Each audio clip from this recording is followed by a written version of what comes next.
On January 4th, 2024, at exactly 7:37 a.m., the worst fears of Perry, Iowa, became reality. A 17-year-old student entered Perry High School armed with a pump-action shotgun and a small-caliber handgun. What followed was a tragedy that would claim 2 innocent lives and wound 6 others. But this story is different from the one we told about Uvalde, Texas. This time, the lessons learned from previous failures saved lives. Perry, Iowa, population 7,800, sits 30 miles northwest of Des Moines. It's the kind of small Midwest community where Friday night football games bring the whole town together, where teachers coach Little League in the summer, and where everyone knows everyone else's family history. Perry High School, with just under 300 students, was 5 days into the new semester when violence shattered the morning routine. But unlike Uvalde, where 77 minutes of delay cost lives, the response in Perry tells a dramatically different story. The first law enforcement officer arrived at 7:37:42 a.m. By 7:38:01 a.m., that officer had entered the school and was actively searching for the shooter. At 7:39:23 a.m., less than 2 minutes after police entry, the gunman fired his final shot, taking his own life. 2 minutes versus 77 minutes. This stark contrast illustrates what happens when hard-learned lessons are properly applied. The victims were 6th grader Amir Jolliffe, 11 years old, who died at the scene, and Principal Dan Marburger, 56, who fought for his life for 10 days before succumbing to his injuries. 4 students and 1 administrator were wounded but survived. The difference between this tragedy and Uvalde wasn't just in the response time, but in understanding what that response time meant in terms of lives saved. To understand Perry's response, we must first acknowledge the shadow cast by Uvalde. 20 months had passed since the devastating failure in Texas. 20 months during which law enforcement agencies across America grappled with uncomfortable questions about their own preparedness. The images of parents being restrained while their children died inside classrooms, the 77 minutes of inaction while shots continued to ring out, had burned themselves into the consciousness of every police officer in America. Perry's law enforcement didn't have the luxury of not learning from Uvalde's mistakes. When the call came in that Thursday morning, every officer responding knew that hesitation meant death, that waiting for perfect conditions was not an option, that their job was to run toward the gunfire, not away from it. The timeline tells the story of lessons applied under pressure. Police responded to reports of an active shooter at 7:37 a.m. Within seconds of arrival, the first officer made the critical decision to enter immediately. There was no waiting for backup, no discussion about whether doors might be locked, no debate about tactics. The active shooter protocol, refined through years of tragic experience, was executed exactly as designed. This immediate response likely prevented a much larger tragedy. Investigations later revealed that the shooting was the product of significant preparation and planning. The shooter had planned extensively, suggesting that the 2-minute police response time interrupted what could have been a much more devastating attack.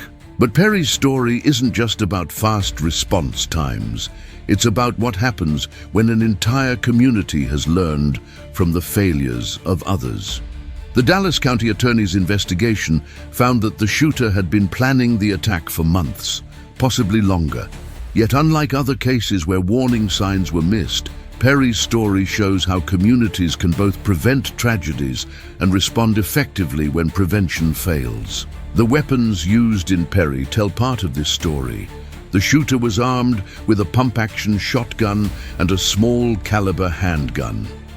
Unlike the high-capacity rifles used in other school shootings, these weapons, while deadly, had limitations that may have reduced the potential casualty count.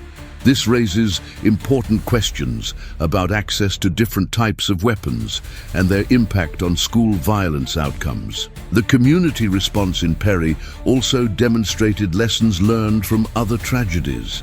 parents weren't kept in the dark for hours, wondering about their children's fate. Communication systems worked. Evacuation procedures functioned. The chaos that marked other school shootings was replaced by organized, if heartbreaking, efficiency. In the aftermath, parents in Perry demanded improved security measures and greater transparency from school officials. But their demands were informed by what they had seen work and what had failed in other communities. They weren't asking for generic thoughts and prayers or vague promises of never again. They were asking for specific, evidence-based improvements. The contrast with Uvalde extends beyond response times. In Perry, there was unified command from the beginning. Communications worked between agencies. Medical response was immediate and effective. The investigation began promptly and proceeded transparently. Each of these elements represented lessons learned from previous failures. Yet Perry's story also reveals new challenges. 5 months after the shooting, families and community members were still seeking answers about how and why it happened. The balance between thorough investigation and community healing remains delicate. The trauma of surviving a school shooting efficiently handled is still trauma. Principal Dan Marburger's story embodies both the progress and the persistent tragedy of school violence.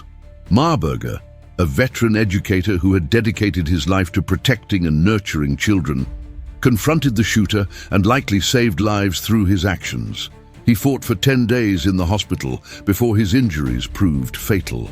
His sacrifice represents the reality that even when systems work better, heroes are still needed, and heroes still pay the ultimate price. The Perry community's healing process also reflects lessons learned from other tragedies. The school's band held a memorial concert featuring a specially commissioned piece entitled "A Mere Moment," acknowledging how quickly life can change while celebrating the lives lost. This type of meaningful commemoration, rather than empty gestures, shows how communities have learned to honor victims while moving forward. But Perry's most important lesson may be what it reveals about the nature of progress in preventing school violence. The 2-minute response time didn't prevent the tragedy. Amir Jolliffe, an 11-year-old 6th grader, still lost his life. Dan Marburger still died protecting his students. 6 others were still wounded. The community was still traumatized. What Perry shows us is that while we've learned to limit the damage once violence begins, we haven't yet learned how to prevent it from starting. The shooter's extensive planning suggests that the warning signs were there, that intervention might have been possible before January 4th became a day of tragedy. This raises uncomfortable questions about our approach to school safety. We've become very good at responding to active shooters. Police response times have improved dramatically. Communication systems work better. Medical response is faster. But are we investing equally in prevention? Are we as good at identifying and helping troubled students before they become shooters? The Perry shooter was 17 years old, a junior at the school he attacked. He walked the same hallways as his victims, sat in classes with them, was part of the same small community that would later mourn him, even as it grieved for those he killed. Someone who knew him, who saw him every day, who could have recognized warning signs and intervened.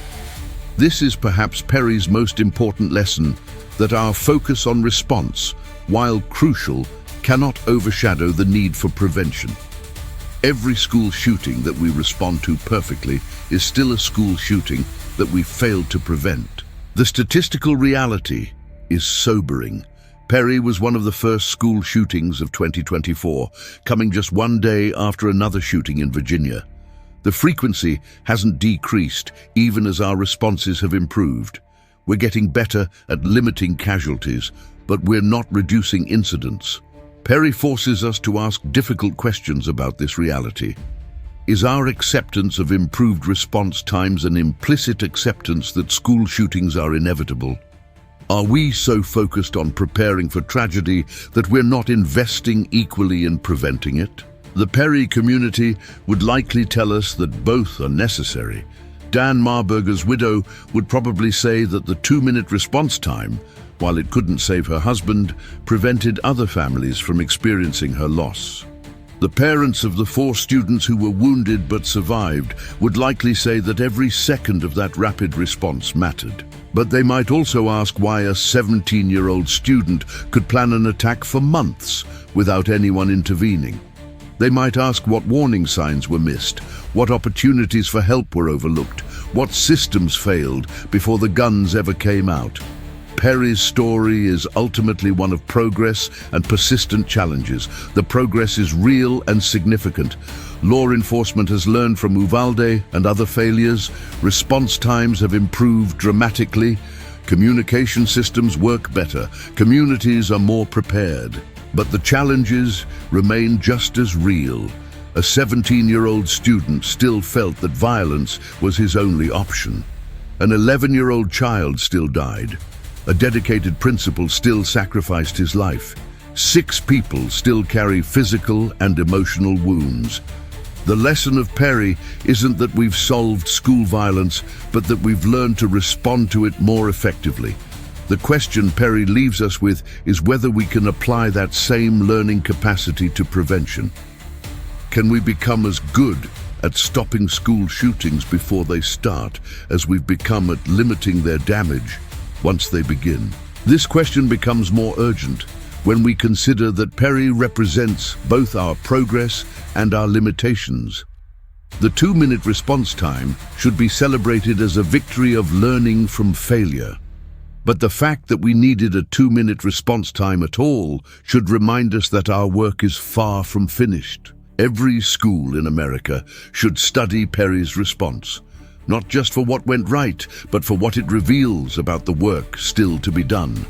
The rapid police response saved lives and should be replicated everywhere.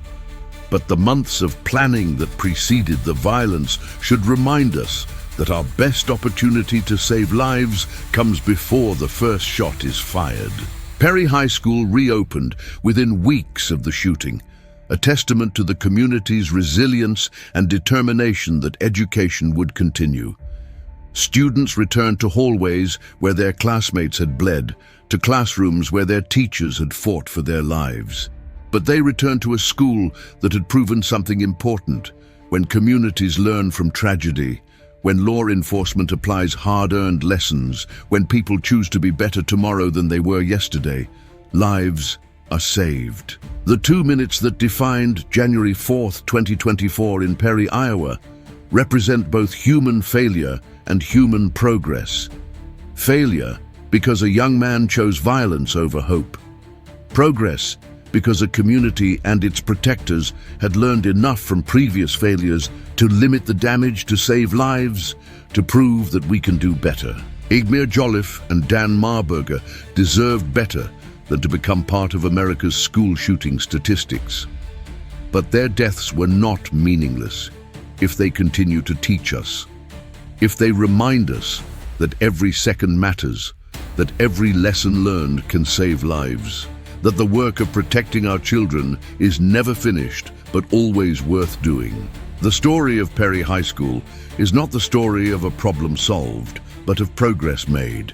In the ongoing struggle to keep our children safe in their schools, progress measured in minutes and lives saved is still progress worth celebrating, even as we continue working toward the day when no community will need a 2-minute response time because no student will choose violence as their answer.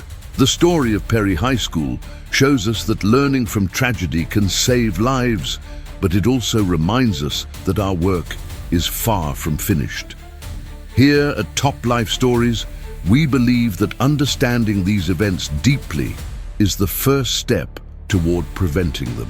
If this analysis has given you new insights into school safety and community resilience, please give this video a thumbs up.